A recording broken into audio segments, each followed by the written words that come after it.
اللہ الرحمن الرحیم۔ اس حدیث میں ہم صحیح بخاری کی 4566 میں رئیس المنافقین جو عبداللہ بن ابی بن سلول ہے اس کے بارے میں پڑھیں گے، اور اس کے جو ساتھی ہیں ان کے بارے میں پڑھیں گے۔ حضرت اسامہ بن زید: اور یقیناً تم اپنے سے پیشتر اہل کتاب، قرآن ارشاد باری تعالیٰ ہے، اور ان لوگوں سے جنہوں نے شرک کیا بہت سی تکلیف دہ باتیں ضرور سنو گے۔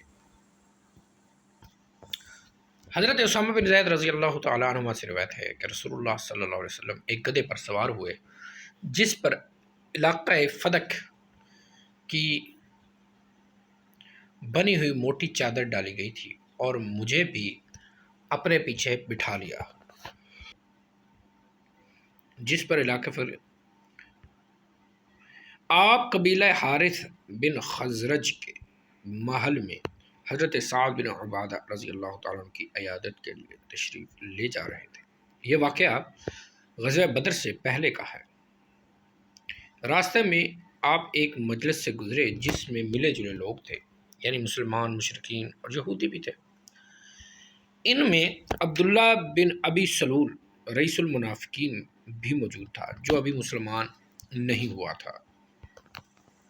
اور اسی محفل میں حضرت عبداللہ بن رواحہ رضی اللہ تعالیٰ عنہ بھی موجود تھے۔ جب سواری کی گرد و غبار ان لوگوں پر پڑی تو عبداللہ بن سلول اپنی ناک پر چادر ڈالی اور کہنے لگا، ہم پر گرد و غبار نہ اڑاؤ۔ تب رسول اللہ صلی اللہ علیہ وسلم نے السلام علیکم کہا اور ٹھہر گئے۔ اپنی سواری سے اتر کر آپ نے انہیں اسلام کی دعوت دی اور قرآن پڑھ کر سنایا۔ تو عبداللہ بن ابی بن ابن سلول نے کہا، اے نوجوان، آپ کی باتیں بہت اچھی ہیں، تاہم آپ جو کچھ کہتے ہیں اگر سچ بھی ہو تب بھی آپ ہماری مجلس میں آ کر ہمیں تکلیف نہ دیا کریں، بلکہ اپنے گھر واپس چلے جائیں۔ پھر جو شخص آپ کے پاس آئے آپ اسے اپنی باتیں سنائیں۔ اس پر حضرت عبداللہ بن رواحہ نے رضی اللہ تعالیٰ عنہ نے کہا، اللہ کے رسول، آپ ضرور ہماری مجلس میں تشریف لا کر ہمیں یہ باتیں سنایا کریں، کیونکہ ہم ان باتوں کو پسند کرتے ہیں۔ آخر کار بات اس حد تک بڑھ گئی کہ مسلمان اور مشرکین اور یہودی ایک دوسرے کو برا بھلا کہنے لگے، اور نوبت یہاں تک پہنچ گئی کہ ایک دوسرے پر حملہ کرنے کے لیے تیار ہو گئے۔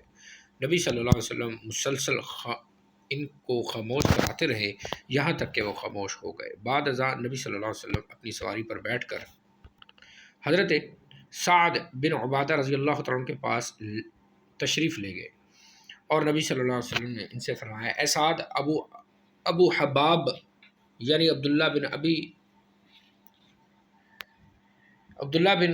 ابی نے جو کچھ کہا کیا تم نے سن لیا ہے؟ اس شخص نے یہ باتیں کی ہیں۔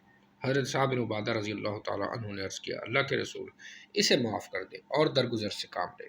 قسم ہے اس ذات کی جس نے آپ پر کتاب نازل فرمائی ہے، اللہ کی طرف سے آپ پر جو کچھ نازل ہوا ہے وہ برحق اور سچ ہے۔ اصل بات یہ ہے کہ اس بستی والوں نے یہ فیصلہ کر لیا تھا کہ اس شخص کی تاج پوشی کریں اور اس کے سر پر سرداری کی پگڑی باندھیں، یعنی عبداللہ بن ابی کے بارے میں۔ لیکن جب اللہ تعالیٰ نے یہ منصوبہ اس حق کے ذریعے سے مسترد کر دیا جو آپ کو عطا فرمایا، تو وہ اس وجہ سے جل بھن گیا ہے، اور جو کچھ اس نے کہا ہے اس حسد کا نتیجہ ہے۔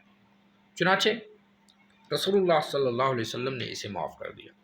نبی صلی اللہ علیہ وسلم اور آپ کے صحابہ کرام رضی اللہ عنہم کی عادت رہی کہ بت پرستوں اور یہودیوں کی ناشائستہ حرکات کو معاف کر دیا کرتے تھے، جیسا کہ اللہ تعالیٰ نے انہیں حکم دیا، اور ان کی ایذا رسانی پر صبر کیا کرتے تھے۔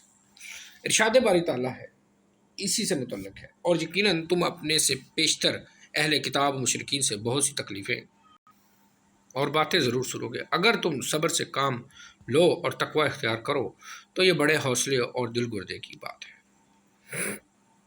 بہت سے اہل کتاب تو اپنے دلوں کے حسد اور بغض کی بنا پر یہ تمنا رکھتے ہیں کہ تمہیں ایمان سے پھیر کر دوبارہ کافر بنا ڈالے۔ نبی صلی اللہ علیہ وسلم نے اللہ تعالیٰ کے حکم کے مطابق عفو و درگزر کو وتیرہ بنائے رکھا، یہاں تک کہ اللہ تعالیٰ نے اہل کفر کی بابت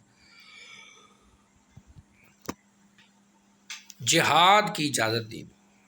پھر جب آپ نے جنگ بدر اور اس کی جہاد کی وجہ سے اللہ تعالیٰ نے قریش کے بڑے بڑے سرداروں کو مار ڈالا، تو عبداللہ بن ابی ابن سلول اور اس کے ساتھی جو مشرک اور بت پرست تھے کہنے لگے اب یہ امر یعنی اسلام ظاہر و غالب ہو چکا ہے۔